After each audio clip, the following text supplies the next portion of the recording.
देखो बच्चों, अब हम आपको हैज और हैव का प्रयोग बता रहे हैं कि कहां पर हैज का प्रयोग होता है, कहां पर हैव का प्रयोग होता है। हैज मानी और हैव मानी होता एक ही है, रखना। क्या होता है? रखना, या किसी के पास कोई चीज है, अगर अकेला है तो वहां पर इस्तेमाल होगा हैज। क्या होगा? हैज। ये वाला हैज इस्तेमाल होगा। अगर सिंगल है, वो सिंगल फॉर्म में सब्जेक्ट है तब इस्तेमाल होगा हैज का, और अगर प्लूरल होगा तो वहां होगा हैव का। इसका होगा।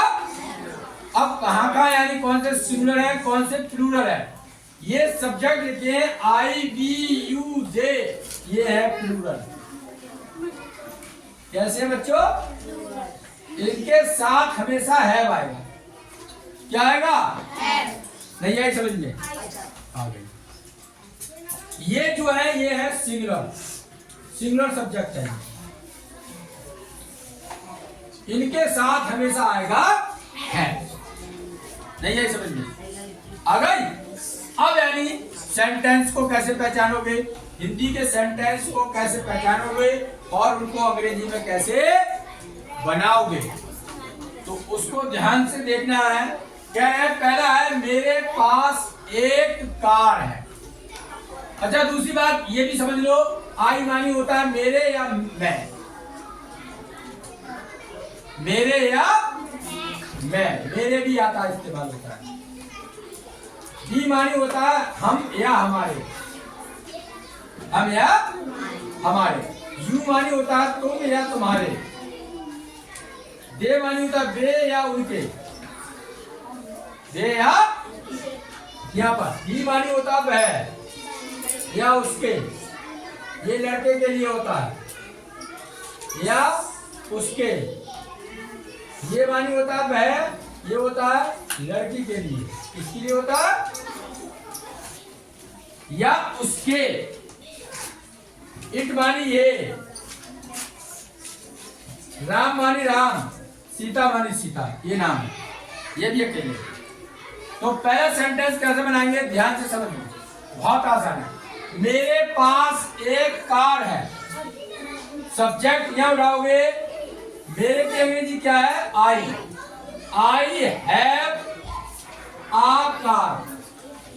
नहीं आई समझ में? क्या जोड़ना है? आई हैव आ, बस आ कार, बस ये जोड़ना है तुम्हारे। पहला वाला सेंटेंस आई हैव, मैं इसको बिठा दूं जरा और साफ दिखेगा। मीनिंग समझ गए होंगे। देखो कैसे बनेगा, ध्यान दो। आई बोलो, आई हैव आ कार, मेरे पास एक कार है। समझ में आया? अगला, मेरे पास एक ट्रक है। क्या चीज है? तो बोलेंगे आई हैव आ ट्रक।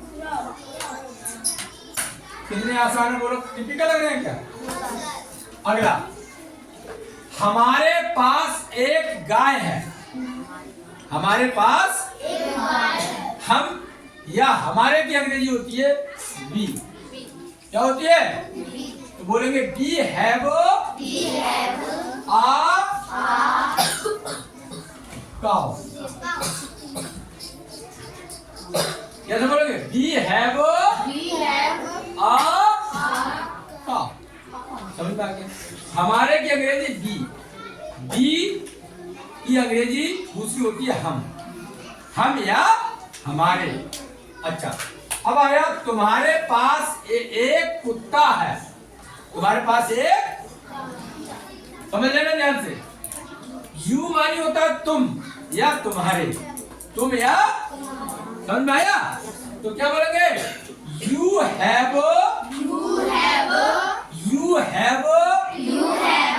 बस तुम्हें क्या लिखना है? एक की अंग्रेजी ए ले आओ और कुत्ते की अंग्रेजी डॉग। क्या बोलेंगे? You have a dog. Typical लग रहा है क्या? इस तरीके से बनाओगे। यू हैव अ, अब आया दे का प्रयोग कैसे करेंगे? दे मानी होता है बे या उनके, बहुत सारे होते हैं। तो उनके पास एक तोता है। उनके पास कहां से शुरू करेंगे? They have a parrot. Parrot spelling इसमें आएगी नहीं, शॉर्ट में लिख दिया है। पैरट की स्पेलिंग याद है? Yes sir. क्या होती है? PARROT। पैरट। यह लिख दूं? पैरट लिख देना। पैरट समझ में आ गया? बोलो किस किस के समझ में आए? चारों का इस्तेमाल बता दिया मैंने। इसके आई के साथ कान खोल के सुन ले। आई है, बी है, यू है, ए है। इनके चारों के साथ में क्या आएगा? हैव आएगा, क्योंकि ये कैसे है? बहुवचन है। क्या है ये? अब एक वचन वाले समझ, इनका इस्तेमाल देखो कैसे बनाएंगे। उसके पास एक बकरी है। ही या उसके, बात एक ही है। ही या नहीं?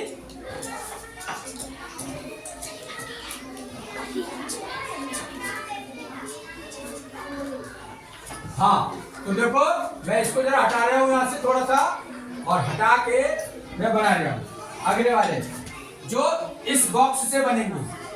इस बॉक्स से बनेंगे। उसके पास एक बकरी है, यह समझ लेना। उनके, अगर आप उनके आ गया तो दे लगेगा। उसके आ गया अकेला है। उसके पास एक बकरी है तो बोलेंगे ही। बोलो ही हैज अ गोट। इसके समझ में आई? उसके जहां आ जाए तो हैज लगेगा। अब क्या है? उसके पास एक कलम है। लड़की भी हो सकती है। कौन हो सकती है? तो यह लिखो, she has a pen.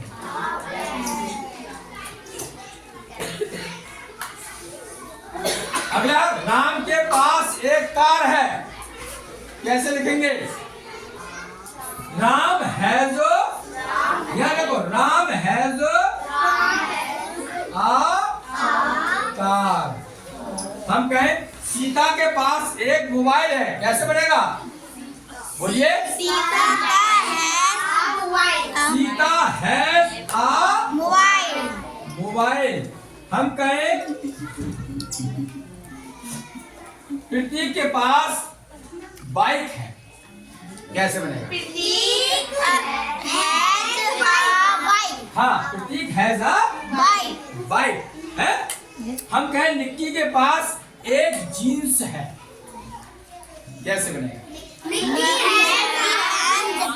Nikki has a jeans. हम कहें मेरे पास एक घर है। हाँ, आई हैव अ। हाँ, तुम्हारे पास बैल है। एक बैल है। हाँ, हमारे पास दो बच्चे हैं।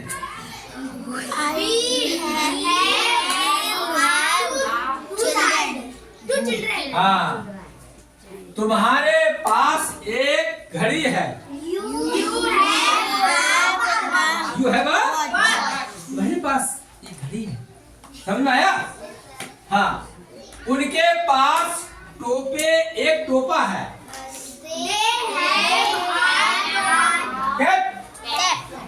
समझ में आया? इस तरीके से ये ट्रिक है। ये क्या चीज है? ये इस ट्रिक से करोगे तो सारे सेंटेंस 10-10 सेंटेंस बना के देखना घर पे। Thank you very much.